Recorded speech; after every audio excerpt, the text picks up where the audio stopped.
సంతోషం మీతో కూడా కలిసి సావాసం చేయడానికి, దేవుని వాక్యాన్ని పంచుకోవడానికి దేవుడిచ్చిన మంచి సమయాన్ని బట్టి నా మటుకు నేను ప్రభుని స్తుతిస్తున్నాను. మరి పెద్దలు అన్నాను చూస్తే నాకు చాలా సంతోషమైంది. ఆ వయసులో కూడా నిలబడి ఆరాధనలో మాట్లాడటం దైవ కృప. మా స్థానిక సంఘాల పెద్దలకు కూడా వృద్ధులయ్యారు. వారు మాట్లాడలేరు, వచ్చి కూర్చుంటారు, ప్రార్థన మాత్రం చేస్తారు. సరే, ఏది ఏమైనా దేవుడు మన పట్ల తన కృపను చూపుతున్నాడు. నేను కూర్చున్న తర్వాత నాకేం గుర్తొస్తున్నాయంటే, నేను చిన్నప్పుడు ఇక్కడికి వచ్చిన సంగతులు గుర్తొస్తున్నాయి నాకు. ఈ మందిరం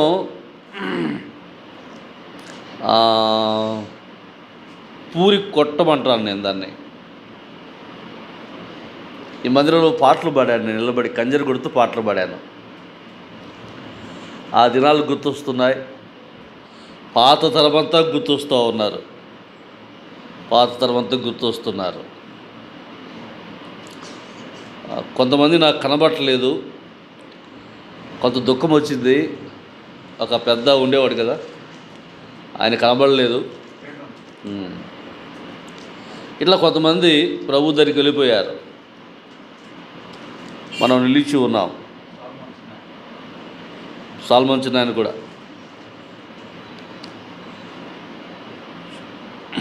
నర్సన్న కుటుంబం మరి పొదుల్లో ఉన్నారు. మా నాన్నగారు ఉన్నప్పుడు వాళ్ళు అక్కడ పనిచేశారు. అప్పటికి నాకు పెళ్ళైందో కాలేదు గుర్తులేదు నాకు. ఆ తర్వాత అన్నకి రావటం, దేవుడు వారి కుటుంబాన్ని చక్కగా దీవించాడు. మరి వారి ఆహ్వానం మేరకు నేను ఈ మధ్యకు రావటం జరిగింది. సమూయేలు 2వ గ్రంథం 7వ అధ్యాయం 18వ వచనాన్ని చదువుకుందాం.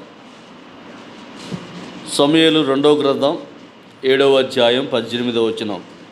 దావీదు రాజు లోపల ప్రవేశించి యెహోవా సన్నిధిని కూర్చుండి, ఇంతగా నీవు నన్ను హెచ్చించుటకు నేనెంతటి వాడను, నా కుటుంబము ఏ పాటిది. మొదటి దినవృత్తాంత గ్రంథం 17వ అధ్యాయం 16వ వచనాన్ని చదువుతున్నాను. మొదటి దినవృత్తాంతములు 17వ అధ్యాయం 16వ వచనం. రాజైన దావీదు వచ్చి యెహోవా సన్నిధిని కూర్చుండి ఇలాగూ మనవి చేసెను, దేవా యెహోవా, నీవు నన్ను ఇంత హెచ్చులోనికి తెచ్చుటకు నేనెంతటి వాడను, నా ఇల్లు ఏమాత్రపుది. ప్రార్థన చేద్దాం. ప్రేమ నమ్మకం గల ప్రియ పరలోకపు తండ్రి, మీ పరిశుద్ధ పావన నామాన్ని బట్టి మీకు స్తోత్రాలు చెల్లిస్తూ ఉన్నాం.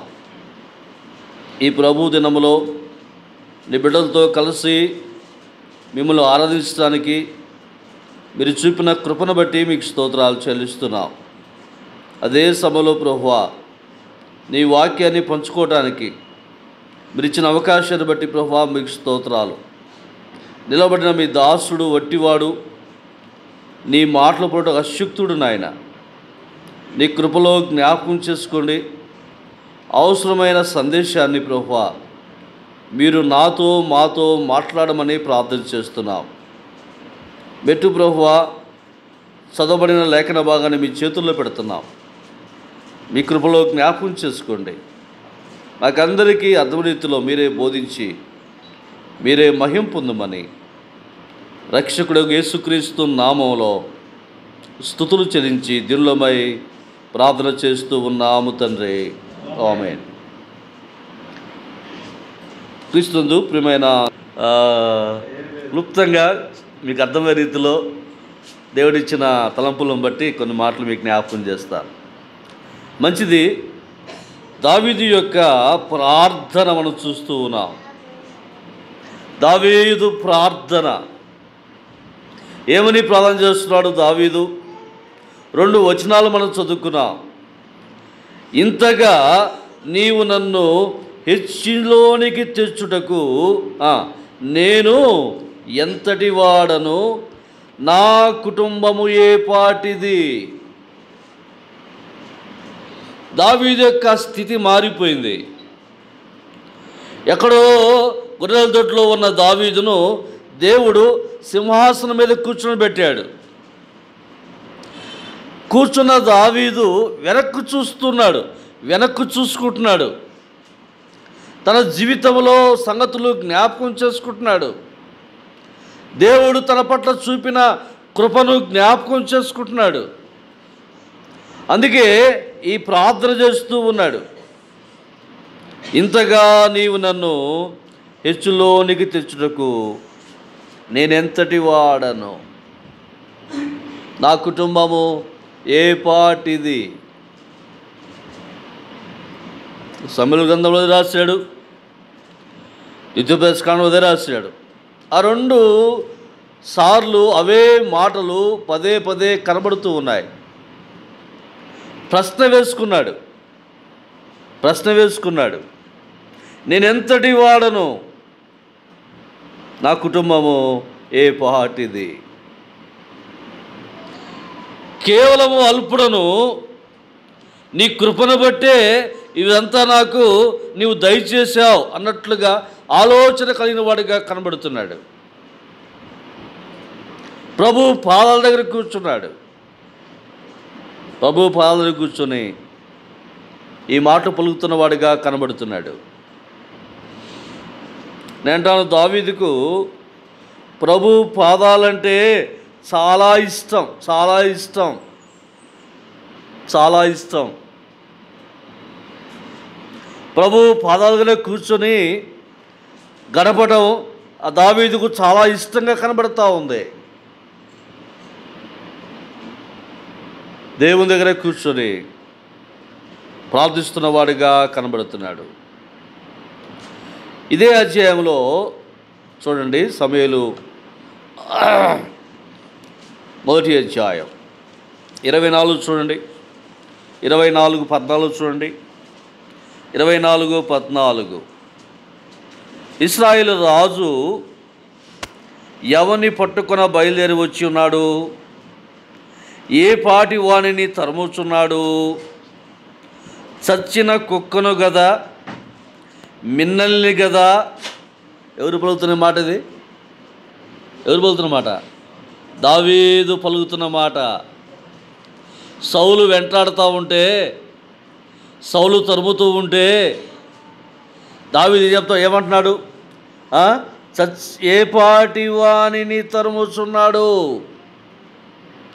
సౌలు రాజు ఎక్కడ, దాసుడైన దావీదు ఎక్కడ?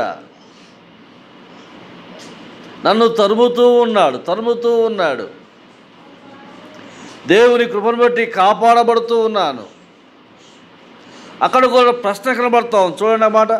ఏ పాటి వాణ్ణి తరుముచున్నాడు. చచ్చిన కుక్కను గదా, మిన్నల్లిని గదా. దావీదు తన జీవితంలో ఎంత తగ్గింపు మనకు కనబడుతుందో ఆ వచనాల్లో మనకు జ్ఞాపకం చేస్తూ ఉన్నాడు. దేవుని పాదాల దగ్గర కూర్చొని, అయ్యా నేను ఎంతటి వాడను, నేను ఏ పాటి వాడను, ఇంతగా నన్ను హెచ్చులోనికి తెచ్చుటకు నేను ఎంతటి వాడని దావీదు పలుకుతున్నట్లుగా మనం చూస్తూ ఉన్నాం. 2వ అధ్యాయం 7వ అధ్యాయం 2 సమూయేలు గ్రంథం 7వ అధ్యాయంలో మనకు అవసరమైన సంగతులు ఒక జ్ఞాపకం చేసి నేను దాటి వెళ్ళిపోతాను. 7వ అధ్యాయం చూడండి. 7వ అధ్యాయం 26వ వచనాన్ని చదువుతున్నాను. 26వ వచనం. సైన్యపతి యెహోవా ఇశ్రాయేలు దేవుడే ఉన్నాడు. మాట చేత నీ నామమునకు శాశ్వత మహిమ కలుగుటకై నీ దాసునే నా కుటుంబము నీ సన్నిధిని స్థిరపరచబడినట్లు నీవు సెలవిచ్చిన మాట నెరవేర్చుము. దేవా, నా పట్ల నువ్వేమైతే సెలవిచ్చావో ఆ మాట నెరవేర్చుము. దేవుని దగ్గర ప్రార్థనలో ఏం గోజారుతున్నాడు? దేవా, నా పట్ల ఏమైతే సెలవిచ్చావో దానిని నెరవేర్చుము. దేవా, నా పట్ల నీ చిత్తమేమిటో దానిని నెరవేర్చు. ప్రార్థన చేసాం ఎప్పుడన్నా? ప్రార్థన అసలు విశ్వాసులు ప్రార్థన చేయట్లేదు. అసలు చేస్తున్నారా? చెప్పండి అమ్మా, ఎంతసేపు చేస్తున్నారు? ఎన్నిసార్లు చేస్తున్నారు? చెప్పండి. ఎంత దుఃఖకరం ఈ మాట అడగటం, ఎంత దుఃఖకరం. ప్రార్థన చేస్తున్నావా, బైబిల్ చదువుతున్నావా అని అడిగించుకోవడం ఎంత అవమానకరం. ఎంతసేపు చదువుతున్నావు బైబిల్? ఎంతసేపు చేస్తున్నావు ప్రార్థన? వాడు వచ్చాడు, సాతాను ఏం చేశాడంటే మనకు బైబిల్ దూరం చేశాడు, ప్రార్థన దూరం చేశాడు, ఇంకా చెప్పండి, దేవుణ్ణి దూరం చేశాడు. ఎంత విచారకరం. మా సంఘంలో ఉపవాస కూడుకొని పెడితే, ఈ సంఘంలో ఉంది నాకు తెలియదులేండి, ఉపవాస కూడుకొని పెట్టాం. అందరూ పెట్టండి అన్నారు. ఉపవాస కూడి పెట్టాం. అయ్యా, నాకు షుగర్ పేషెంట్ అయినా, నాకు బాగలేకపోయినా నేను ఉపవాసం ఉంటాను, నేను మీతో ఉంటాను, మీరేం దిగులు పడద్దు, నేను తినను, మీరేం దిగులు పడద్దు అని చెప్పి ఉపవాసం నేను కూర్చున్నాను. రావడానికి వచ్చారు, 10 మంది వచ్చారు. గంటకు సగం మంది లేరు, గంటకు లేరు, ఇంకొక గంటకు అందులో సగం మంది లేరు, ఇంకొక గంటకు 2 ఉన్నాం, నేను ఆయన ఉన్నాం. ఆయన అన్నాడు, అన్నా ఇంకెందుకులే పోదాంపా అన్నాడు. తమ్ముడు, నువ్వు పోదలుచుకుంటూ వెళ్ళు, ఈరోజు మాత్రం నేను రాను, నేను వెళ్తున్నాను అన్నాడు. పాపం నా ఇంట్లో భార్య, ఎంతమంది ఉన్నారో, ఏం చేస్తున్నాడు చూద్దాం, పేషెంటేనా, తినమంటే తినలేదు, చెప్తే ఇండు, ఎట్టున్నాడు చూద్దామని వస్తే ఒక్కనే ఉన్నా నేను. ఆమెన్నది, అయ్యా ఇంకెందుకు రా, నువ్వు కూడా రా అంది. నేనేం చేయాలా? నేను దేవుని దగ్గర తీర్మానం చేసి చెప్పాను, నేను రాను అని చెప్పాను, నేను తిన్నని చెప్పాను, కాబట్టి నేను మాత్రం రాలేను. నువ్వు కూడా రా, కూర్చో, నువ్వు కూర్చో కాసేపు, నువ్వు కాసేపు కూర్చో, నీకు ఎంత ఓపిక ఉండదు కూర్చో. ఆమె కాసేపు కూర్చొని ఆమె దారిన పోయింది. ఇది నాటి పరిస్థితి, ఈనాటి పరిస్థితి. వాక్యం ఎక్కువ వినలేం, ప్రార్థన ఎక్కువ చేయలేం, దేవుని సన్నిధిలో ఎప్పుడు గడపలేం. దావీదు దేవుని సన్నిధిలో కూర్చొని ఏడుస్తూ ఉన్నాడు, అయ్యా ఇంతగా నన్ను హెచ్చించుటకు నేనే పాటి వాడను. నాకు ఈ మాట చాలా ఇష్టమైన పాట. దావీదు యొక్క అంతరంగంలో నుంచి వచ్చిన మాట ఇది. దేవుడు తన పట్ల చేసిన ఆ మేలైన కార్యాలు జ్ఞాపకం చేసుకుంటూ దేవుని సన్నిధిలో సాగిలపడి దావీదు చెబుతున్న మాట అది, ఇంతగా నన్ను హెచ్చించుటకు నేనే పాటి వాడను. నేను అంటాను, దావీదుకి ఏమి ఇష్టమంటే దేవుని పాదాల దగ్గర కూర్చోవడం ఇష్టం. దేవుని పాదాల దగ్గర కూర్చోవడం ఇష్టం.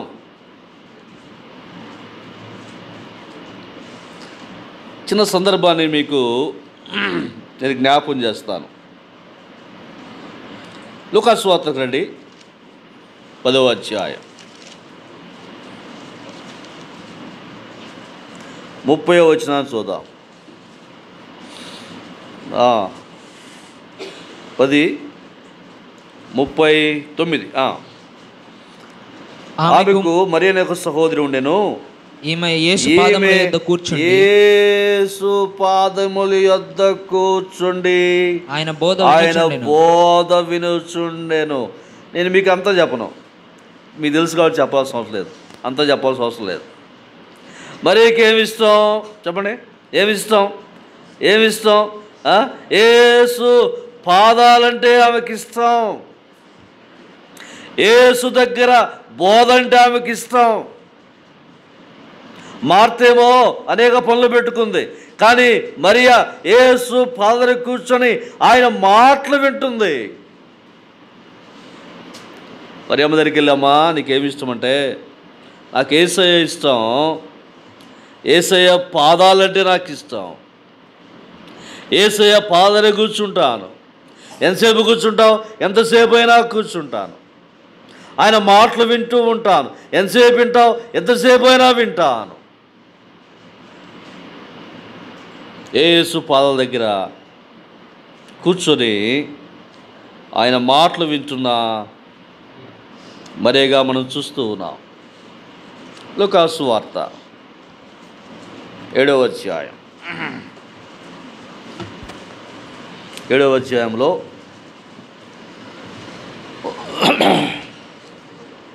36 చూడండి.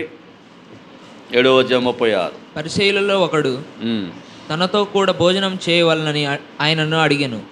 ఆయన ఆ పరిసయ్యుని ఇంటికి వెళ్ళి భోజన పంక్తిని కూర్చుండగా ఆ ఊరిలో ఉన్న పాపాత్మురాలైన యొక్క స్త్రీ, ఎవరండి ఆమె? పాపాత్మురాలైన స్త్రీ. చదువు. యేసు పరిసయ్యుని ఇంట భోజనమునకు కూర్చున్నాడని తెలుసుకొని ఒక బుడ్డిలో అత్తరు తీసుకొని వచ్చి వెనుక తట్టు ఆయన పాదముల యొద్ద నిలబడి ఆ పాపాత్మురాల స్త్రీ యేసయ్య ముందుకు రావటానికి కూడా ధైర్యము చేయలేక ఎక్కడికి వెళ్ళింది? వెనక తట్టు వచ్చింది. ఆ చదువుయ. ఏడ్చుచు కన్నీళ్లతో ఆయన వెనక తట్టు వచ్చి ఏడుస్తూ ఉంది. చదువుయ. తన వెంట్రుకలతో తుడిచి మర్చిపోయాదు. వెనక తట్టు ఏడ్చుచు కన్నీళ్లతో ఆయన పాదములు తడిపి తల వెంట్రుకలతో తుడిచి చెప్పండి, ఆయన పాదములను ముద్దు పెట్టుకొనేను. మీకు ఏమి ఇష్టం అంటే, పాదాలంటే ఇష్టం. యేసు ప్రభు పాదాలంటే ఆమెకి ఇష్టం. పాదాల మీద కూర్చోవడం మేము ఒక రకం. ఏమేం చేస్తుంది? పాదాలను చెప్పండి, నేను చెప్పండి, కొత్తగా చెప్పొద్దు. ఏముంది అక్కడ? పాదాలను ముద్దు పెట్టుకొని అని మాట చూస్తున్నాం. అత్తరు పూసిన ప్రక్కన పెడతాం. పాదాలు ముద్దు పెట్టుకుంది.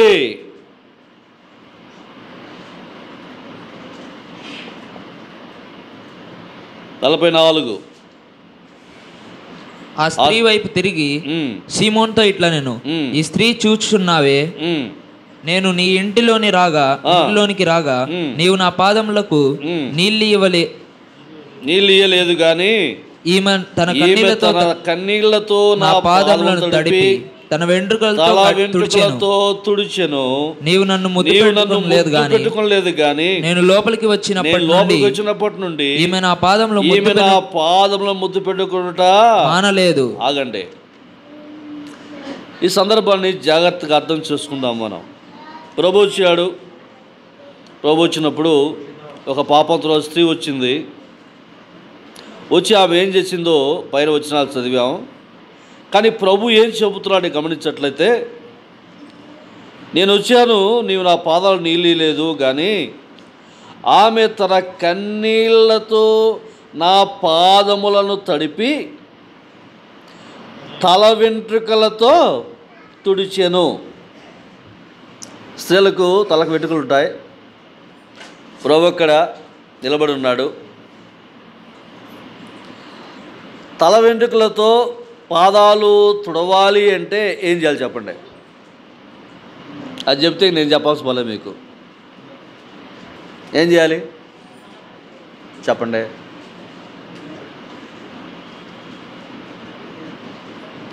స్త్రీలు చెప్పండి అమ్మా, అందరూ చదువుకుని ఉన్నారు కదా. ప్రభు నిలబడి ఉన్నాడు.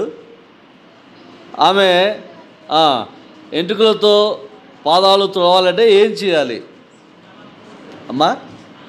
తల వంచాలి. ఇంకా నేను అంటాను, పాదాల దగ్గర సాగిలా పడాలి. స్త్రీకి విలువైనవి తల వెంట్రుకలు. దేవా, నా జీవితంలో నాకు విలువైన వాడవు నీవే, నేను హెచ్చిస్తున్నాను. నీ పాదాల దగ్గర ఆపాద మస్తకంగా నేను కూర్చొని ఏం చేస్తున్నాను? నా విలువైన తల వెంట్రుకలతో పాదాలు తుడుస్తున్నాను. ఎందుకమ్మా పాదాలు తుడిచావంటే, నాకు నా ప్రభు అంటే నాకు చాలా ఇష్టం. నా ప్రభు అంటే నాకు చాలా ఇష్టం. ప్రభుని అడిగితే, ప్రభువా ఎవరు ఇష్టం నీకంటే, నేను ఇంట్లోకి వచ్చాను, నువ్వు కాళ్ళు కూడా నీళ్ళు ఇవ్వలేదు, ఏమంటే నాకు చాలా ఇష్టం. వాళ్ళందరూ ఏమంటున్నారు? పాపాత్మురాలు అని అంటున్నారు. కానీ దేవుడు అంటున్నాడు, ఏమంటే నాకు చాలా ఇష్టం. ప్రభు పట్ల నీకు నాకున్న మనసు ఏమిటో ఆలోచన చేద్దాం. పాదాలు తుడిచింది, పాదాలు ముద్దు పెట్టుకునుట మానలేదు. ఎవరన్నా పాదాలు ముద్దుకుంటారా? చెప్పండి. ఎవరి పాదాలైనా ఎవరైనా ముద్దు పెట్టుకుంటారా? తల్లి పెట్టుకుంటుంది. ఎవరి పాదాలు? కొడుకు పాదాలు. ఎంత వయసులో కొడుకు పాదాలు పెట్టుకుంటుంది? 2 సంవత్సరాలు 3 సంవత్సరాల వాడికి పాదాలు పెట్టుకోమంటే ముద్దు పెట్టుకుంటుంది.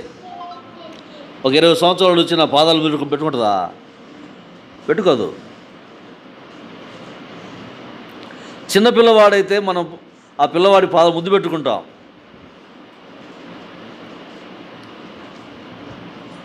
ప్రభు పాదాలు తన పెదవులతో ముద్దు పెట్టుకుంటూ,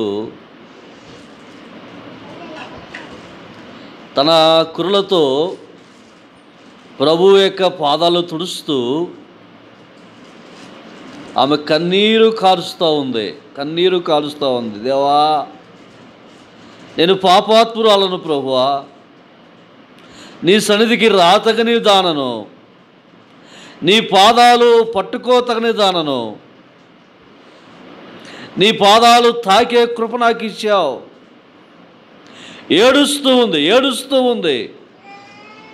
తనకు విలువైన తల వెంట్రుకలతో ప్రభు పాదాలు తుడుస్తూ ఉంది. ఆ పాదాలు ముద్దు పెట్టుకుంటా మానలేదు.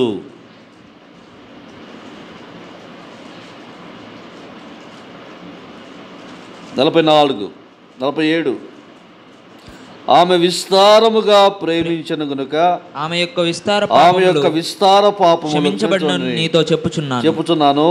ఎవనికి కొంచెముగా క్షమింపబడును వాడు కొంచెంగా ప్రేమించునని చెప్పి నీ పాపములు క్షమింపబడి ఉన్నవి అని ఆమెతో చెప్పాను. చాలు.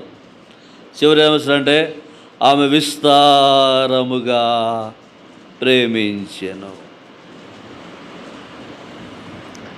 ఆమె చేసిన కార్యాన్ని బట్టి ఆమె ప్రేమను దేవుడు జ్ఞాపకం చేస్తూ ఉన్నాడు. దేవుని పట్ల నీకు నాకు ఎటువంటి ప్రేమ ఉంది?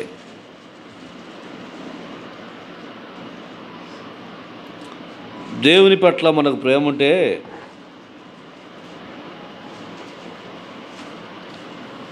దేవుని సన్నిధికి రాకుండా ఆగుతామా?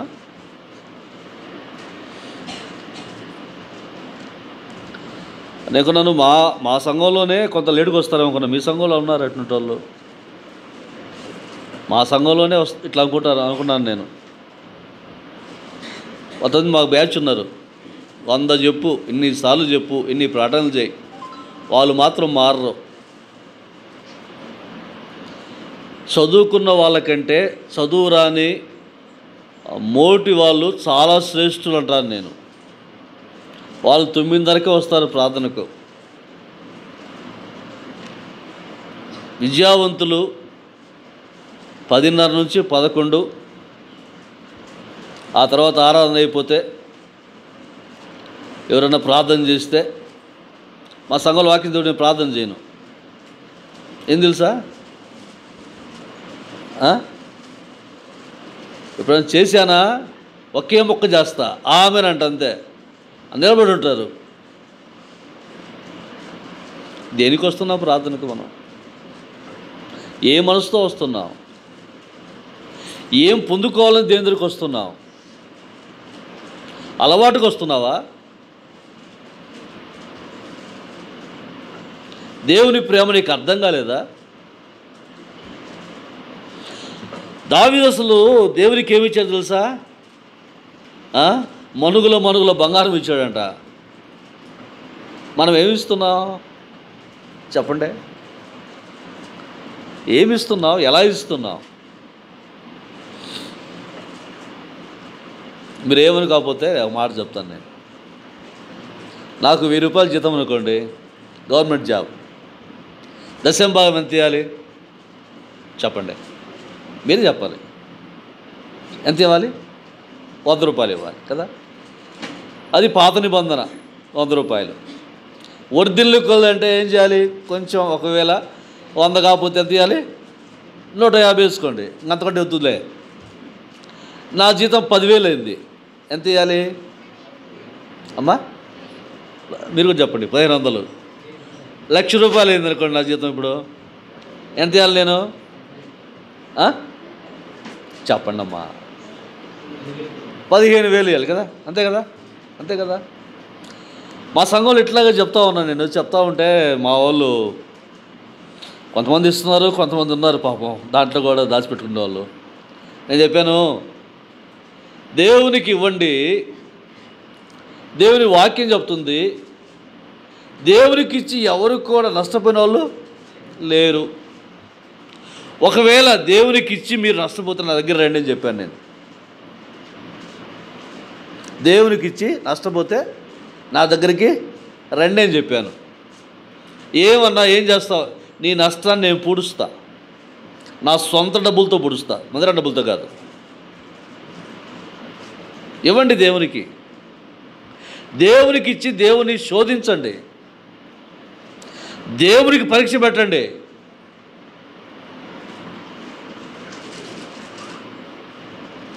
అందుకే నేను ఈ మధ్య ఫస్ట్ ఒక అలవాటు చేసి ఏం చేశానంటే, అబ్బాయి మీరేమి ఇస్తారో ఏమో లేదు, శ్యాంబాబు అన్న చెప్తుంటే మీకు చాలా కష్టంగా ఉంది కాబట్టి వచ్చే వారం శ్యాంబాబు అన్న ఏం చెప్పడు అని చెప్పి కానుకలు వేసేటప్పుడు నేను ఒక కవర్ లోపల పెట్టా. కానుకలు సంచిలో కవర్ వేసా.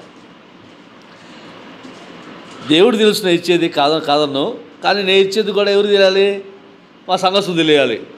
ఆ సందర్శించాలని నేను కూర్చోను, మా సంఘస్థులు కూర్చొని చూస్తారు. ఏం చూశారు? చూస్తే శ్యాంబాబు అన్న కవర్ ఇది. మనం ఇవ్వకుండా మనం చెప్పడం మంచిది కాదు. దేవునికి ఇద్దాం, దేవునికి ఇద్దాం. దేవుని ప్రేమిద్దామంటే దేవునికి ఇవ్వటమే. అసలు మనకు ఇచ్చిన జీతం ఎవరిదంటే ఆయనదే, మంది కాదు ఇది. దావీదు అంటాడు, అయ్యా నువ్విచ్చిన నీ దాంట్లోనే నాది కాదు, ఇది నీదే, ఇది ఇస్తున్నా అన్నాడు. అర్థమవుతుంది మాట? జీతం నాది కాదు, జీతం ఎవరిది? దేవుడిచ్చేది. దేవుడిచ్చిన దాంట్లో నేను నీకు కొంత ఇస్తున్నాను అంతే, ఇది నాది కాదు. మిగుల్చుకుంటే ఏమైనట్టు లెక్క? ఆయనకి ఇవ్వాల్సింది వేసినట్టు దొంగిలించినట్టే. దేవుని ప్రేమ నీకు అర్థమైతే దేవునికి మనం ఇవ్వకుండా ఉండలేం. నా అంశం పక్క పోతుంది కదా. నేనేం చెప్తున్నాను ఇప్పుడు మీకు? దేవుని పాదాల దగ్గర కూర్చోవడం అనేది ఎంత ప్రాముఖ్యమైందో నేను జ్ఞాపం చేసి 2-3 సంగతులు జ్ఞాపం చేసి నేను ముగిస్తాను. యోహాను సువార్త చూడండి. యోహాను సువార్త 12వ అధ్యాయం 11వ అధ్యాయంలో లాజరు చనిపోవటం, లేపబడటం ఇవన్నీ కనబడతాయి. 12వ అధ్యాయంలో 1వ వచనంలో పస్కా పండుగ కనబడుతూ ఉంది. పస్కా పండుగలో లాజరు ఉన్నాడు, మార్త ఉంది, మరియ ఉంది, ముగ్గురు ఉన్నారు. మార్త ఉన్నారు, మరియ ఉంది, లాజరు ఉన్నాడు, యేసు ఉన్నాడు. చూడమాట 12వ అధ్యాయం మధ్య చదువుతున్నాను. అక్కడ వారు ఆయనకు విందు చేసిరి. మార్త ఉపచారం చేసెను, లాజరు ఆయనతో కూడా భోజనం కూర్చున్న వారిలో ఒకడు. అప్పుడు మరియ మిక్కిలి విలువగల అచ్చ జటామాంస అత్తరు ఒక సేరుని తీసుకుని యేసు పాదములకు పూసి తల వెంట్రుకలతో ఆయన పాదములు తుడిచెను. ఇల్లు అత్తరు వాసనతో నిండెను. వాస్తవంగా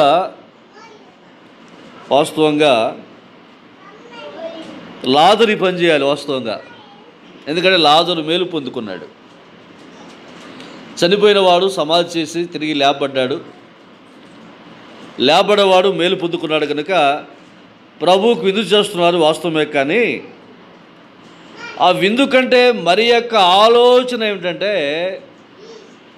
నా ప్రభువుకు భోజనం పెట్టి విందు చేసి ప్రభును సంతోషపరచడం లేక కృతజ్ఞత తెలపడం కాక ఏం జరుగుతుందంటే ప్రభు పాదాలు పట్టుకోవాలనుకుంది. అందుకే ప్రభు దగ్గరికి వచ్చి అత్తరు తీసుకుంది, యేసు పాదములకు పూసి తల వెంట్రుకలతో తుడిచాను. దాని విలువ ఎంత చెప్పండి చూడండి. ఇంచుమించు 150 రూపాయలు దాని విలువ అంట.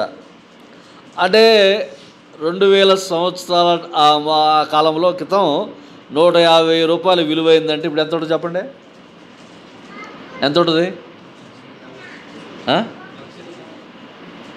2000 సంవత్సరాల క్రితం 150 రూపాయలు విలువ అయితే ఇప్పుడు ఎంత ఉంటుంది?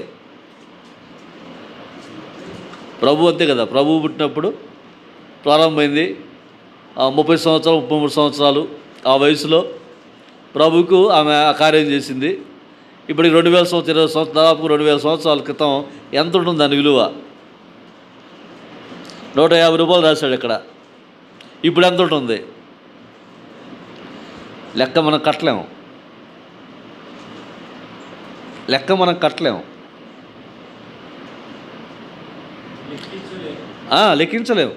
లెక్కించలేము. దేవునికి అర్థమైతే దేవునికి అలా ఇస్తావు. దేవునికి అర్థమైతే దేవుని ఎలా ప్రేమిస్తావు. దేవునికి అర్థమైతే దేవుని పాదాలకు కూర్చుంటావు. దేవునికి అర్థమైతే దేవుని పాదాల ముద్దు పెట్టుకుంటావు. మరి అనుకుంది, ప్రభు నాకు అర్థమయ్యాడు, అందును బట్టి నేను ప్రభును స్తుతిస్తున్నాను లేక ప్రేమిస్తున్నాను చెప్తా ఉంది. చూద్దాం చూడండి, యోహాను సువార్త 21వ అధ్యాయం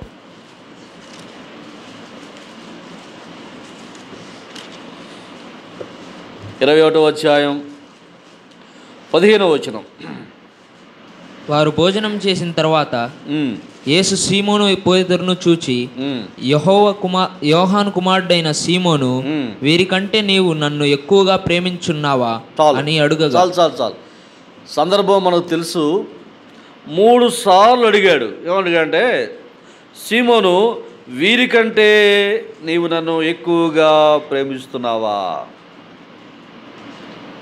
3 సార్లు అడిగాడు. ప్రేమిస్తున్నావా అని అడిగాడంటే అర్థం ఏంటి? ప్రేమిస్తున్నావా అడిగే అర్థం ఏంటి? ప్రేమించలేదు గనుకనే ఎన్నిసార్లు అడిగాడు? దేవుడు ప్రేమిస్తున్నాను. ఏమన్నాడు సమాధానం చూడండి. ఫస్ట్ ఏమన్నాడు? ఫస్ట్ మాట, అవును ప్రభువా, నేను నిన్ను ప్రేమించున్నానని నీవు ఎరుగదు అని ఆయనతో చెప్పాను. నేను ఎరిగాను కాబట్టి కదంట అని అడుగుతున్నాను నిన్ను. నేను ఎరిగి అడుగుతున్నాను. తర్వాత ఏమన్నా చూడండి, 16వ వచనం. మరలా ఆయన ఆ, యోహాను కుమారుడు అయిన సీమోను, నన్ను ప్రేమించున్నావా అని రెండవసారి అతన్ని అడుగగా అతడు, అవును ప్రభువా, నేను నిన్ను ప్రేమించున్నానని నీవే ఎరుగుదువని ఆయనతో చెప్పాను. ఆయన, నా గొర్రెలను కాయమని చెప్పాను. మూడవసారి ఆయన, యోహాను కుమారుడైన సీమోను, నన్ను ప్రేమించున్నావా అని అతన్ని అడిగాను. నన్ను ప్రేమించుచున్నావా అని మూడోసారి తన్ను అడిగినందుకు పేతురు వ్యసనపడి, ప్రభువా, నీవు సమస్తము ఎరిగిన వాడవు. సమస్తము ఎరిగిన వాడవు. దేవుడు సమస్తం ఎరుగనకి అడుగుతున్నాడు, ప్రేమిస్తున్నావా? నన్ను ప్రేమిస్తున్నావా? ప్రేమిస్తే ఇలా ఎందుకున్నావు? ప్రేమిస్తే నీ స్థితి ఎలా ఎందుకుంది? నువ్వు సరిగా లేవే, నీ కుటుంబం సరిగా లేదే, నీ ఆత్మీయత సరిగా లేదే.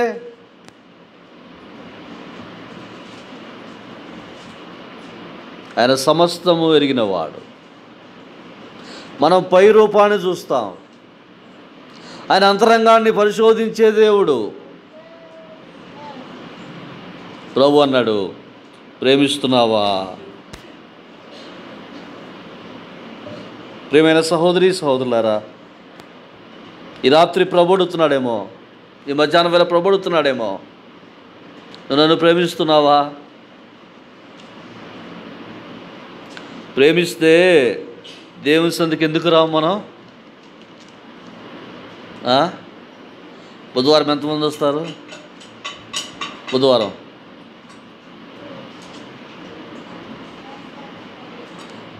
నన్ను ఒక ఆయన దైవజనుడు అడిగాడు, అన్న బ్రదర్ శ్యాంబాబు, నేను బుధవారము బైబిల్ క్లాస్కు మీ దగ్గర రావాలనుకుంటున్నాను అన్నాడు.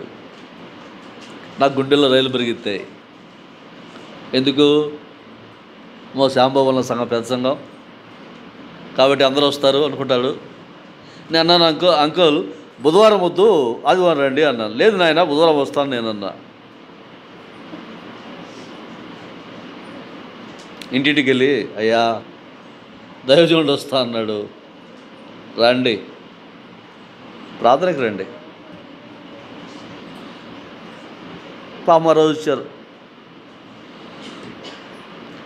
శ్యాంబాబు చాలామంది వచ్చారయ్యా ప్రార్థనకు అన్నాడు. నేను మైక్లో చెప్పాను, అంకుల్ మీరు వారం వస్తే ప్రతి బుధవారం వస్తే బాగుండనిపించింది అనుకున్నాను నేను.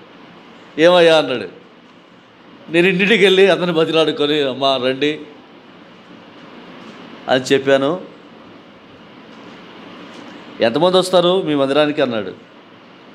అంకుల్ వస్తారు 150 దాకా వస్తారు అన్నాను నేను. బైబిల్ క్లాస్ ఎంతమంది వస్తారు అన్నా. వస్తారు అంకులు, 15 మంది వస్తారు. 0 కొట్టేస్తే ఎంతమంది వస్తారు? 15 మంది వస్తారు. విజ్ఞాపనకి ఎంతమంది వస్తారు? ఇటు పక్క ఓటు కొట్టేస్తే ఎంతమంది ఉంటారు? అది దేవుని కృపను బట్టి ఆ స్థాయి మారిపోయింది, ఆ పరిస్థితులు మారిపోయాయి. దేవుని బిడ్డలుగా ఉన్న మనం, నేను ఒకే మాట చెప్తాను మా సంఘంలో, శనివారం విజ్ఞాపన రాకుండా ఆరాధన చేయొద్దు అని చెప్తాను నేను. ఎలా చేస్తావు? శనివారం సిద్ధపాటు దినం. దేవుని సంధికి వచ్చి దేవుని సంధిలో కూర్చొని ఈ వారమంతా మనం ఎలా బ్రతికామో దేవుని సంధిలో పరీక్షించుకొని మన తప్పులు దేవుని సంధి యథార్థంగా ఒప్పుకొని ఆ తప్పులు పదే చేయకుండా దేవుని సంధిలో సరిచేసుకునే దినం. దాన్ని అంటాను సిద్ధపాటు దినం అంటాను నేను. విజ్ఞాపన వచ్చినాయి కాదని, కానీ నేనేదో సిద్ధపాటు దినం అంటాను. బుధవారం రాకపోతే అసలు వాక్యం ఏం తెలుసుద్దా? బైబిల్ స్టడీ అంటాం, దాంట్లో వాక్యం అందిస్తారు అక్కడ దేవుని సేవకులు, దేవుని బిడ్డలు. 66 పుస్తకాలు ఉన్నాయి. ఎప్పుడు నేర్చుకుంటావు? నువ్వు బైబిల్ చదవు. ఏ గ్రంథం ఏడుందో తెలియదు, ఏ గ్రంథం అధ్యాయులుందో తెలియదు. కీర్తనలు తీయమంటే ఆడ చూస్తావు, నువ్వు తిప్పుతావు, కీర్తనల కోసం ఆడ తిప్పుతావు. నేను ఒకసారి మా సంఘంలో ఫిలోమోను పత్రిక అని చెప్పాను. నేను ఫిలోమోను పత్రిక అని చెప్పాను, 3వ అధ్యాయము అని చెప్పాను నేను. కొంతమంది ఆ సైడ్ చూస్తున్నారు, ఉరుని చూస్తున్నారు, కొంతమంది తిప్పుతూ ఉన్నారు. దేవుని స్తోత్రం, బాగా తిప్పండి అని చెప్పా. ఉందా? 3వ అధ్యాయం ఉందా? చెప్పండి. ఇట్లా ఉంటుంది మరి మన భక్తి, ఇట్లా ఉంటుంది. కాబట్టి బైబిల్ చదవండి. చదువు రాని వాళ్ళు సరే వదిలేయండి, చదువు వచ్చిన వాళ్ళు బైబిల్ చదవండి. నేను దేవుని నమ్ముకాక ముందు ఇష్టానుసారంగా జీవించాను. దేవుని నమ్ముకున్న తర్వాత ఒక రోజంతా ఏడ్చాను. ఎందుకు ఏడ్చాను తెలుసా? దేవా, ఇంత ఆలస్యంగా నమ్ముకున్న దౌర్భాగ్యుని నేను. నీ కృప నాకు అర్థమైంది. ఇంత ఆలస్యంగా నమ్ముకున్నాను, ఎంత సమయాన్ని నష్టపరుచుకున్నాను నేను. ఎప్పుడు నేర్చావట?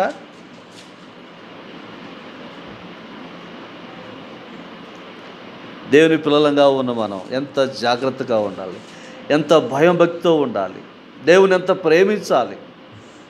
అందుకే దేవుడు అంటున్నాడు, నీవు నన్ను ప్రేమిస్తున్నావా? ప్రేమిస్తుంటే ఇలా ఎందుకున్నావమ్మా? ఏమిటి పరిస్థితి? నేను ముగించబోతున్నా, ఇంకొక వచ్చిన చెప్పి ముగిస్తాను నేను.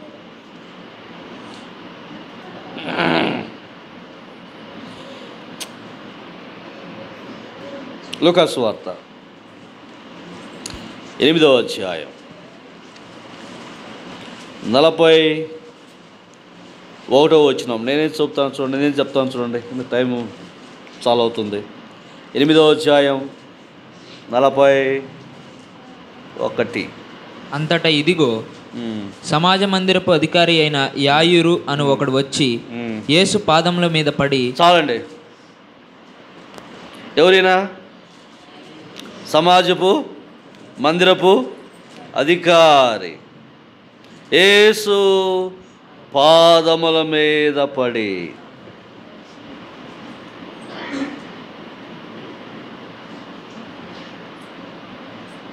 యోహాను సువార్త, లేకపోతే ఇది ఏందో చూడండి, ఒక మాట చూడండి. 8వ అధ్యాయంలో 8వ అధ్యాయం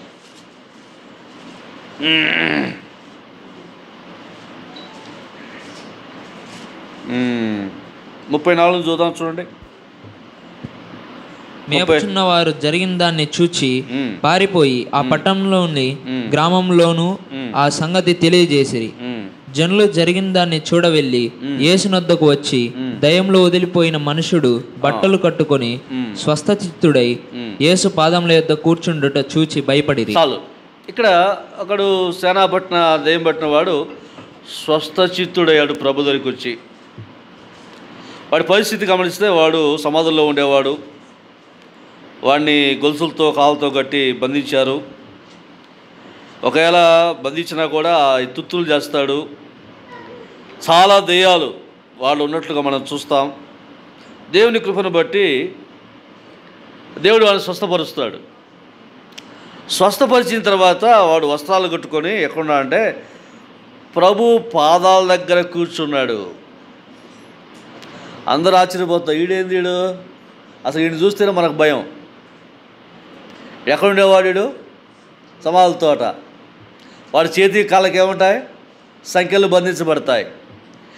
ఏమైనా కూడా వాడు తుత్తినగా చేస్తాడు. కారణం ఏంటి తెలుసా?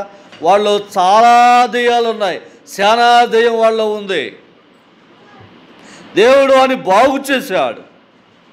బాగు చేసిన తర్వాత ప్రభు పాదాల దగ్గర కూర్చున్నాడు. బ్రదర్, సిస్టర్, నీవు నేను బాగుపడ్డాం. ఎక్కడ కూర్చుంటున్నావు? 30వ వచనం, 36వ వచనం, 38. చదువయ్యా. అది చూచిన వారు దయ్యములు పట్టిన వాడు ఎలాగూ స్వస్థ పొందెనో జనులకు తెలియజేయగా, గిరుసీనీయుల ప్రాంతములలో నుండి జనులందరూ బహు భయాక్రాంతులై గనుక తమ్మును విడిచిపోమ్మని వారు కోరారు. ఓకే. ఆయన దోణి ఎక్కి తిరిగి వెళ్ళుచుండగా దయ్యములు వదిలిపోయిన మనుష్యుడు ఆయనతో కూడా తన్ను ఉండనిమ్మని వేడుకొనెను. ప్రభు వెళ్ళిపోతూ ఉండగా దయ్యములు వదిలిన వాడు ప్రభు పాదాల పట్టునయ్యా, నన్ను ఉండనిమ్ము, నేను నీతో వస్తాను, నేను నీతో వస్తాను, నీతోనే ఉంటాను, నీ పాదాల దగ్గర కూర్చుంటాను, నీ వాక్యం వింటాను, నీతోనే ఉంటాను.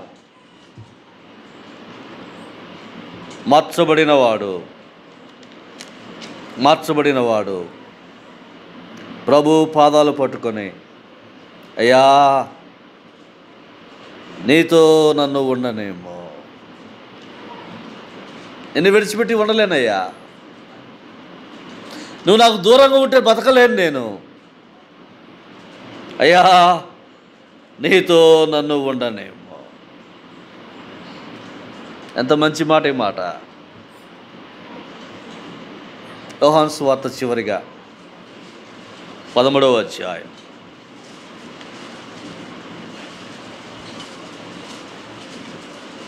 4-5 వచనాలు. భోజన పంక్తుల్లో నుండి లేచి తన పై వస్త్రము అవతల పెట్టివేసి యొక్క తువాలు తీసుకొని నడుమునకు కట్టుకొనెను. అంతటా పల్లెంలో నీళ్లు పోసి శిష్యులు పాదములు కడుగుటకును తాను కట్టుకుని ఉన్న తువాలతో తుడుచుటకును మొదలు పెట్టెను. ఇట్లు చేయొచ్చు ఆయన సీమోను పేతురునొద్దకు వచ్చి నప్పుడు అతడు, ప్రభువా, నీవు నా పాదములు కడుగుదువా అని ఆయనతో అనెను. అందుకు యేసు, నేను చేయుచున్నది ఇప్పుడు నీకు తెలియదు గాని ఇక మీదట తెలుసుకుందు అని. చాలు. ఇక్కడ మనం గమనించినట్లయితే 13వ అధ్యాయంలో ప్రభువు వెళ్ళిపోయే సమయం ఆసన్నమైంది. శిష్యుల్లో కూడా ఒక తేడా కనబడతా ఉంది. ఏం తేడా అంటే నేను గొప్ప, నేను గొప్ప, నేను గొప్ప. సహజంగా ఉంటుంది కదా. నాకేముంటుంది, శాఖను కాబట్టి నేను గొప్ప అనుకుంటాడు. ఇంకొక ఆయన ఏమనుకుంటాడు, నేను పెద్దను కాబట్టి ఈయన శాంబ కంటే ముందు వచ్చాను కాబట్టి నేను గొప్ప అనుకుంటాడు. మనుషుల్లో రకరకాల భావాలు ఉంటాయి. భోజనానికి కూర్చున్నారు, వాళ్ళ మనసులో ఉన్న ఆలోచనను బట్టి ప్రభు ఏం చేశాడంటే భోజన పంక్తిలో లేచాడు. భోజన బల్ల మీద కూర్చున్నారు. ప్రభు ఇక్కడ కూర్చుంటే చుట్టూ ఇటొక 6, మీకు అర్థం కాదు చదువుతున్నాను, ఇటొక 6, ఇటొక 6. శిష్యులు ఎంతమంది చెప్పండి? అప్పటికి 12 మంది ఉన్నారు, అనుమానం లేదు. అటు 6, ఇటు 6 కూర్చున్నారు. ప్రభువు లేచాడు. లేచి ఒక తువాలు తీసుకున్నాడు, కట్టుకున్నాడు. ఒక పళ్ళెం తీసుకున్నాడు, పళ్ళెంలో నీళ్ళు తీసుకున్నాడు. శిష్యు దగ్గరికి పోయాడు. ఇటుపక్క ఆయన ముందు కూర్చున్నాడు. ఆయన దగ్గరికి వెళ్ళాడు. ఆయన పాదాల దగ్గర కూర్చున్నాడు ప్రభు. జాగ్రత్తగా రండి ఒక్కటి. వాళ్ళేమో కుర్చీలో కూర్చున్నారు, ప్రభు పాదాలు కూర్చున్నాడు. పాదాలు పట్టుకొని ఆ పాదాలు పళ్ళెంలో పెట్టుకొని ఆ పాదాలు శుభ్రంగా కడుగుతూ ఉన్నాడు. వాళ్ళ మనసులో ఏమో చెప్పండి? ఇందా చెప్పాను, మేము గొప్ప, నేను గొప్ప, నేను గొప్ప. యోహాను అనుకుంటాడు నేను గొప్ప, పేతురు అనుకుంటాడు నేను గొప్ప, యాకోబు అనుకుంటాడు నేను గొప్ప. ఆయన ప్రక్కలో ఉంటాను కాబట్టి నేనే గొప్ప, ఆయన ఎక్కడున్నా ఎక్కడ ఉంటాను కాబట్టి నేనే గొప్ప. ప్రభు పాదాల దగ్గర కూర్చొని కడుగుతూ ఉన్నాడు. ప్రభు పాదాలు మనం పట్టుకోవడం న్యాయమే. ప్రభు పాదాలు మనం తాగటం న్యాయమే. ప్రభు పాదాలు మనం ముద్దు పెట్టుకోవటం న్యాయమే.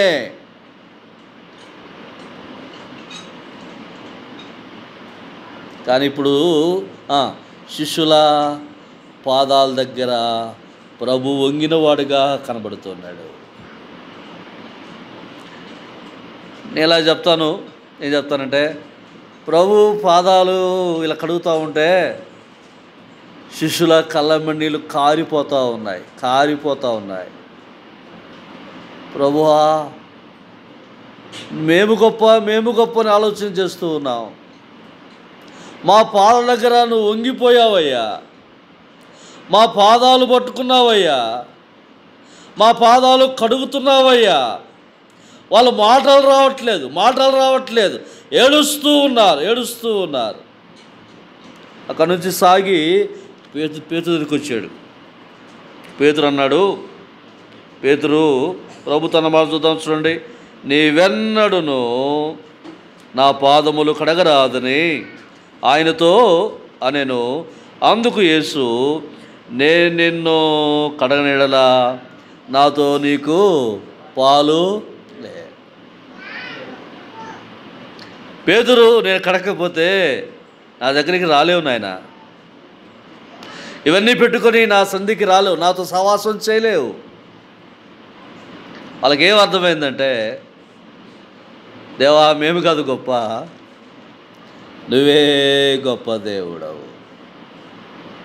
మేము మీ పాదాలు పట్టుకోవాలి, నీ పాదాలు ముద్దు పెట్టుకోవాలయ్యా, నీ పాదాలు కూర్చోవాలయ్యా, నిత్యము నిన్ను ఆరాధించేవారుగా ఉండాలయ్యా. మేము నీవు మా పాదాలు పట్టుకున్నావు.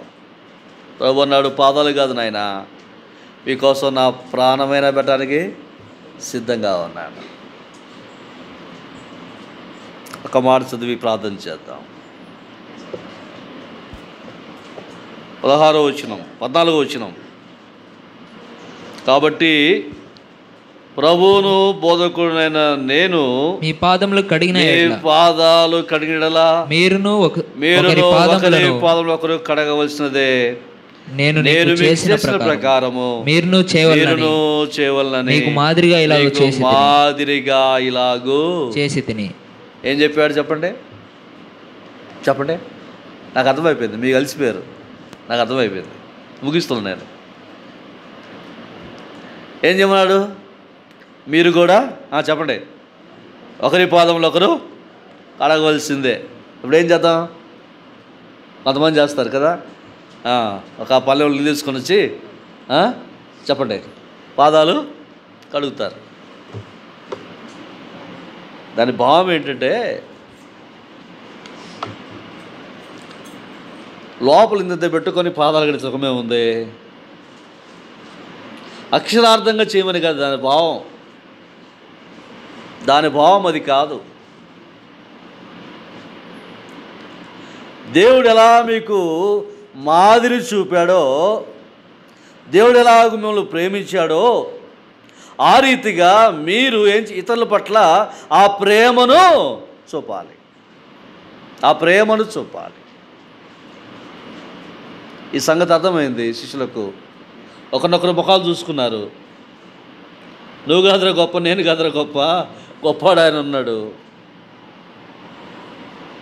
మన కోసం ప్రాణం పెట్టినవాడు ఆయన, రక్తం కార్చినవాడు ఆయన, మనకు రక్షణ భాగ్యాన్ని ఇచ్చినవాడు ఆయన, పరలోక సంబంధ వారసులుగా చేసినవాడు ఆయన.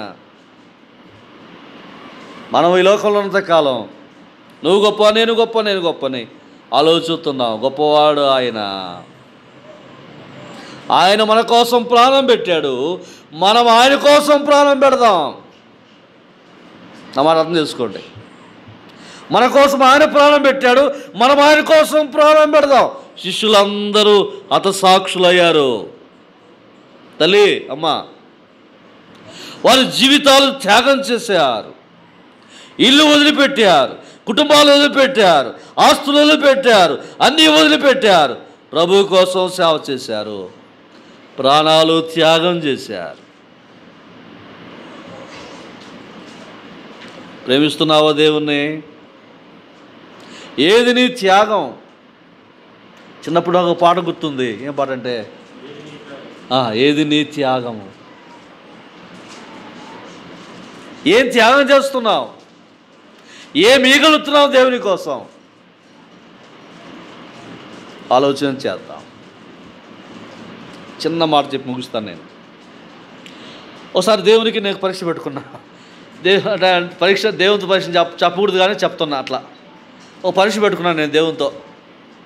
దేవా, దేవుని కొత్తల్లో చాలామంది చాలా రకాలు చెప్తున్నారు నీ గురించి, చాలా చెప్తున్నారు. నా జీవితంలో ఒక్కసారైనా నీ కృప నాకు చూపించు. ఒక బాగలేని వ్యక్తి దగ్గరికి వెళ్ళాను, ఒక ఊరికి వెళ్ళాను, బాగలేని వ్యక్తి దగ్గరికి వెళ్ళాను, ప్రార్థన చేశాను. నా దగ్గర ఏమీ లేదు, ఒకే ఒక పెద్ద నోటు ఉంది. ఆ నోటు ఆయనకి ఇవ్వాలి, నేను పొదిలి చేరాలి. నా దగ్గర ఒక్క రూపాయి లేదు. ఇక నీ చేతులకు అప్పగిస్తున్నా. నీ కృపను నాకు చూపించు. నీ ప్రత్యక్షతను కలారా చూడాలి. నీ ప్రేమను నేను చూడాలి. నా పక్షాన నువ్వు ఉన్నావు, ఆ రుజువు నాకు కావాలి. ఆ నోటు ఆయన దగ్గర చేతిలో పెట్టాను. మళ్ళీ వస్తాను బ్రదర్, మళ్ళీ కలుస్తానని చెప్పాను. ఇప్పుడు నేను బస్సు ఎక్కాలి. ₹1 జోబులు లేదు. నా పక్కన అంటున్నాడు, అన్న టీ తాగుపా అన్నాడు. నా దగ్గర ఏం లేదు చెప్పండి. వాడికి చెప్పకూడదు, డబ్బులు లేని సంగతి వాడు చెప్పకూడదు. దేవుడికి తప్ప డబ్బులు లేని సంగతి చెప్పకూడదు. వద్దురా టీ వద్దని చెప్పాను నేను. లేదని తాగుదామన్నాడు. బలవంతం చెప్పి చెప్పాడు. తాగాం. నిదానంగా తాగుతున్నా. ఎందుకు చెప్పండి?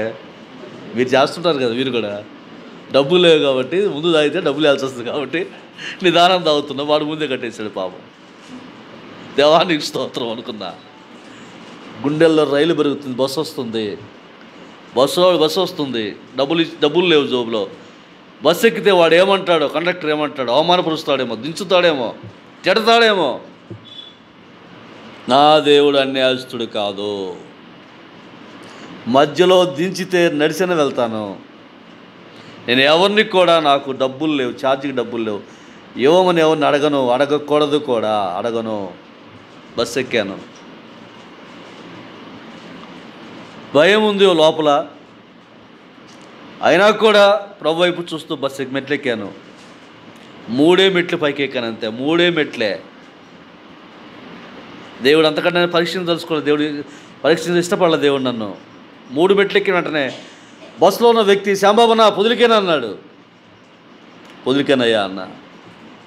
పొదిలి టికెట్ తీసుకున్నాడు. నా కళ్ళ మీద నీళ్ళు కారిపోతూ ఉన్నాయి. ఎందుకు ఏడుస్తున్నావు అన్నాడు. ఏం లేదు తమ్ముడు, ఒక అతను చూసి వచ్చాను, బాగలేడని చెప్పాను. ఏం చెప్పమాట? ఎన్ని చెప్తే బాగుంటుందా? ఒక అతను చూసి వచ్చాను, బాగలేడు అన్న. నిజమా? అవునయ్యా, బాగలేడు. అతను ఏది చెప్తా ఉన్నాడు? అన్న, పొదిల్లో నేను చదువుకున్నాను, నాన్నల దగ్గర పెరిగాను, పెళ్ళి నాన్న చేశాడు, నేను చాలా కాలమైంది వీళ్ళు కలవక, చాలా కాలమైంది, ఈరోజు ఇలా కలుసుకోవడానికి దేవుడికి ప్రభు చూపాడు అని ఏం చెప్తున్నాడు. కానీ నాకేం అర్థం కాలేదు. దేవా, నీకు ఏ రీతిగా నేను స్తుతించేది, ఏ రీతిగా నేను రుణం తీర్చుకునేది, నేను ఎంత బలహీనంగా ఆలోచించాను, నిన్ను అసలు నేను ఎంత తక్కువగా ఆలోచించాను. నన్ను బలపరిచావు. ఇంకెన్నడూ కూడా నేటువంటి అనాలోచనగా ప్రవర్తి మాట్లాడని చెప్పాను. ఇక పొదులు వచ్చింది. పొదులు వచ్చిన తర్వాత, అన్న నేను ఒంగోలు వెళ్తాను అన్నాడు. సరే, చాలా వందనాలు అని చెప్పాను. అమ్మాయికి వందనాలు చెప్పని చెప్పాను. నేను వస్తూ ఉంటే ఆ జోబులు చేపెట్టాడు నాకు. సరే, ఇంటికి వచ్చి ఆ జోబు చూసుకున్నా. ఏ నోటు అయితే అతని నోటు చేతులు పెట్టానో ఆ నోటు దేవుడు నా జోలు పెట్టాడు. దేవుడు అన్యాయస్తుడు కాదు. దేవునికి ఇవ్వాల్సింది దేవునికి ఇద్దాం. దేవుడు ఇవ్వాల్సింది దేవుడు ఇస్తాడు మనకు. నా మాట అర్థం చేసుకోండి. ఇంకొక మాట చెప్పాలి, తప్పదు. ఓ మీటింగ్కి వెళ్ళాను. 3 రోజులు మీటింగు. ఫస్ట్ రోజు మీటింగ్ అయిపోయింది, సెకండ్ రోజు మీటింగ్ అయిపోయింది, థర్డ్ రోజు పెద్దలంతా వెళ్ళిపోయారు, నన్ను అక్కడ ఉంచారు. వాకింగ్ చెప్పాను అని. నైట్ వాకింగ్ చెప్పాను, నైట్ బస్సు ఎక్కించారు నన్ను. పాపం ఆ సేవకు సంఘ పెద్ద చాలా మంచివాడు అన్న. పాపం కవర్లలో పేరు అన్ని రాసి పెట్టుకున్నాడు. శ్యాంబాబు అన్నకి ఇది పైన ఉందో, ఆ సేవడికి ఇది సేవ రాసి పెట్టుకున్నాడు. వాళ్ళందరికీ ఇచ్చేసాడు. పాపం ఒట్టి కవర్ మిగిలిపోయింది, అది కూడా జోలు పెట్టుకున్నాడు. అందరికి ఇచ్చేసి కవర్లు అయిపోయాయి. శ్యాంబాబు అన్న కవర్ మిగిలిపోయింది, ఒట్టి కవర్ మిగిలిపోయింది. బస్సుకు ఎక్కిన వచ్చాడు, బస్సు ఎక్కిచ్చాడు, నాకు ఒక కవర్ ఇచ్చాడు. నేను ఇంటికి వచ్చిన తర్వాత కవర్ ఒట్టి కవర్ ఉంది నా కాడ. ఏం చేయాలి చెప్పండి? ఇప్పుడు ఒట్టి కవర్ నా చేతిలో ఉంది. దేవా, నీ చిత్తం ఇలా ఉంది, నీ కొందరాలు అనుకున్నా, కావంగున్నా. పాపం ఈయన ఈ ప్యాంటు అక్కడ అదేమంటారు కొయ్యగా తగిలిచ్చి స్కూల్కి వెళ్ళిపోయాడు ఆయన.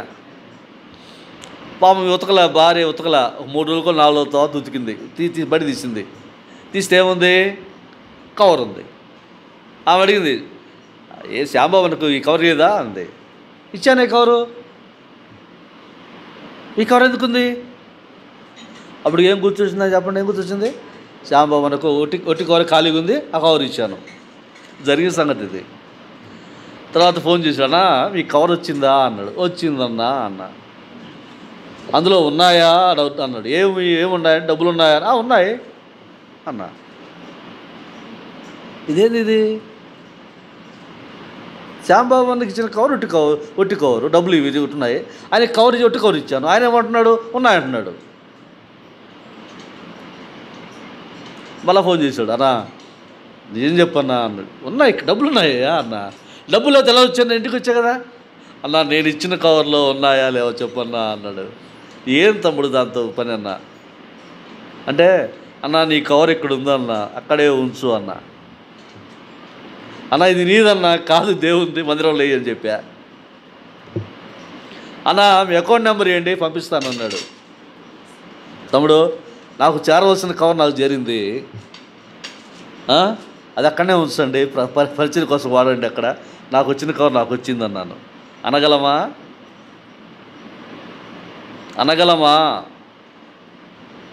చిన్న కష్టం కలిగితే ఓర్చుకోలేమే, సేవకు పిలిచి సరిగా చూడకపోతే ఓర్చుకోలేమే, సరిగా అన్నం పెట్టకపోతే ఓర్చుకోలేమే, సరిగా పరామర్శించకపోతే ఓర్చుకోలేమే. అనగలమా?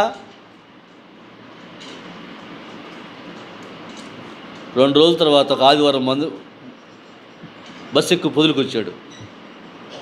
పొదులుకొచ్చి ఆదివారం మాతో ఉండి నేను చెప్పానన్నా మీరు మాట్లాడొద్దు అని చెప్పి, ఏం వాక్యం తప్ప ఏం చెప్పొద్దు చెప్పా. వాక్యం తప్ప నా గురించి ఏం చెప్పొద్దు అన్న. వాక్యం చెప్పి నా కవర్ నాకు రావాల్సిన కవర్ నాకు ఇచ్చాడు. ఇచ్చి అన్న ఇది నా కవర్ అన్నాడు. చెప్పండి, నాకు రావాల్సిన కవర్ నాకు ఇచ్చాడు, ఆయన కవర్ నాకు ఇచ్చాడు. అన్న ఇది ఎందుకన్నా? అబ్బబ్బబ్బా ఈ కవరు ఖచ్చితంగా నీకు చేరాలి అని ఇచ్చాడు, జోలు పెట్టాడు. సరే వందనాలు చెప్పి పంపించి బస్సు ఎక్కించాను. ఇంటికి వచ్చి చూస్తే ఈ కవర్లో ఎన్ని ఉన్నాయో చెప్పండి, ఈ కవర్లో ఎన్ని ఉన్నాయి? అన్నీ ఉన్నాయి.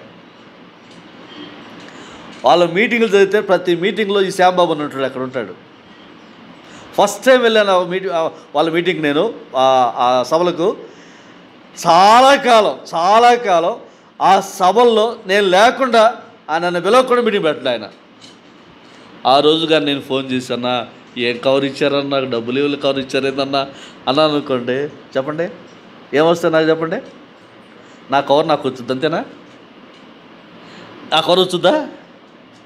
దేవుని మహిమ వచ్చుద్దా? పదే ఆ సంఘాన్ని పిలవబడగలనా? ప్రియమైన సహోదరి సహోదరులారా, దేవుని బిడ్డలుగా ఉన్న మనం దేవుని మీద ఆధారపడదాం, దేవుని ప్రేమిద్దాం, దేవునికి ఇద్దాం.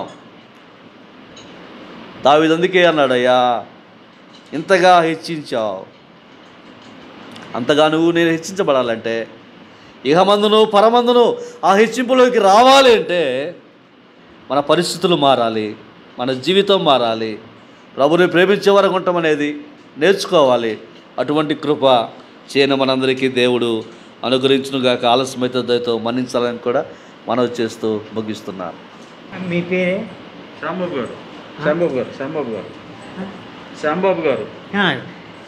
శ్యాంబాబు గారు మన సంఘానికి వచ్చి దేవుని ఆత్మచేత నడిపించబడినవాడై చక్కని వాక్యం అందించాడు.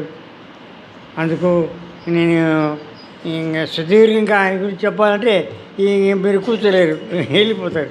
అందుకని నేను త్వరగా ముగిస్తున్నాను. చూడండి, ఒక మాట దేవుని వాక్యంలో చూస్తున్నాను.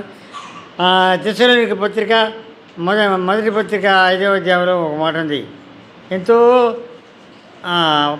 15 వచ్చిన చివరి భాగం, ఎల్లప్పుడూ సంతోషంగా ఉండు. ఎప్పుడు ఏడ్చమన్నాడా? ఎప్పుడు సంతోషంగా ఉండు. ఇంకా ఎడతెగక ప్రార్థన చేయండి. ఎడతెగక అంటే ఎప్పుడు ప్రార్థన చేసే వరకు సంతోషంగా ఉంటారు. ప్రార్థన లేని వారు, అది వాక్యం తెలిసిన వాళ్ళు కదా, ఎడతెగక ప్రార్థన చేయడు. ఎడతెగక అంటే ఎడతెగక నిత్యం మనం నిద్ర వచ్చే నిద్రపోతాం రాత్రిపూట, పగలైతే ఇక ఆ పని ఈ పని చేసుకుంటున్నా కానీ ఎక్కువ సమయం కాబట్టి ఎడతెక్కగా ప్రార్థన చేయుడి. ఈ విషయంలో దీర్ఘశాంతం గలవారండు, ఎవడును కీడును ప్రతికీడు చేయకుండానట్టు చూసుకున్నది. ఒక నీటిలో ఒకడు మనుషులందరిను ఎల్లప్పుడూ మేలైన దాన్ని అనుసరించి నడుచుకునుడి. ఎప్పుడు సంతోషంగా ఉండుడి, ఎడతెగక ప్రార్థన చేయుడి. ఈ మాటలు మనకెంతో ప్రయోజనకరంగా ఉన్నాయి. దేవుని వాక్యం తెలిసిన వారికి చెప్పనక్కర్లేదు. దేవుని వాక్యం మనం చక్కగా విన్నాము. సహోదరుడు చక్కని వాక్యం చెప్పాడు. ఏ పేరు? శాంబాబు గారు దేవుని వాక్యం చక్కగా చెప్పాడు. ఆ వాక్యం మన హృదయంలో దాచుకొని మనం నిత్యం సేవించుట దేవుని సేవించడం మంచిది. ఈ విషయాలన్నీ కూడా మీకు అందరికీ తెలుసు. యెహోవా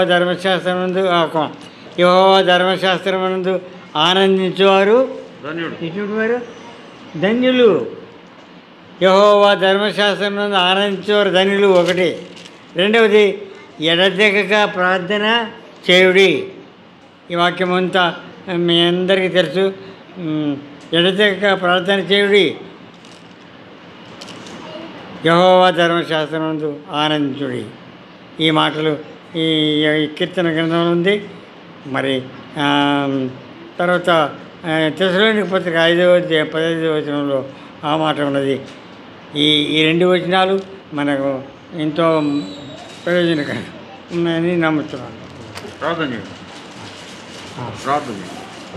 ప్రేమవర్తని మీ పాదాల స్తోత్రం. మీ దాసుని మీ ఆత్మచేత నడిపించారు. మా తండ్రి దేవుడు, మరి మా ప్రభు, మా రక్షకుడైన యేసుక్రీస్తు ఈ లోకానికి వచ్చి ఎన్నో శ్రమలు అనుభవించి మా తండ్రి ఆయన మరణించి చేపడి 3వ దినం మృత్యుంజయుడి రక్తం చేత పరిశుద్ధంలో ప్రవేశించి కార్యం నిర్మించి భూలోకానికి తిరిగి వచ్చి 40 భక్తుల కింద పడి తర్వాత పరలోకానికి తండ్రి కూర్చుంటున్నాడు. పెంచుకొచ్చి దినం పరిశుద్ధాత్మ దేవుని పంపించాడు. పరిశుద్ధాత్మ దేవుడు మా తండ్రి నమ్మిన వారి హృదయంలో ఉంటాడు, వారిని నడిపిస్తున్నాడు.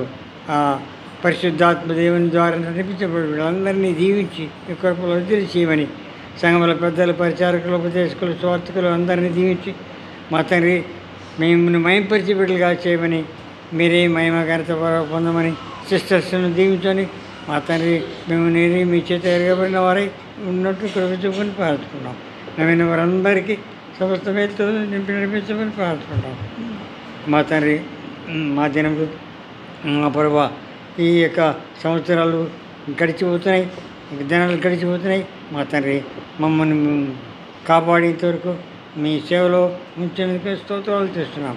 సంఘమును దీవించి సకల ఆశీర్వాదంతో నడిపించమని సంఘముల పెద్దల, పరిచారకులు, ఉపదేశకులు, స్వార్థకులు అందరినీ దీవించి సంఘమును క్రమంగా నడుపుటకు పరిశుద్ధాత్మ శక్తి చేత నింపి మీ బిడ్డలను కాపాడమని మహిమ ఘనత ప్రభావాలు మీరే పొందమని మా రక్షకుడైన యేసుక్రీస్తు నామమున స్తోత్రం తెలిసి ప్రార్థించి వేడుకున్నాం తండ్రి.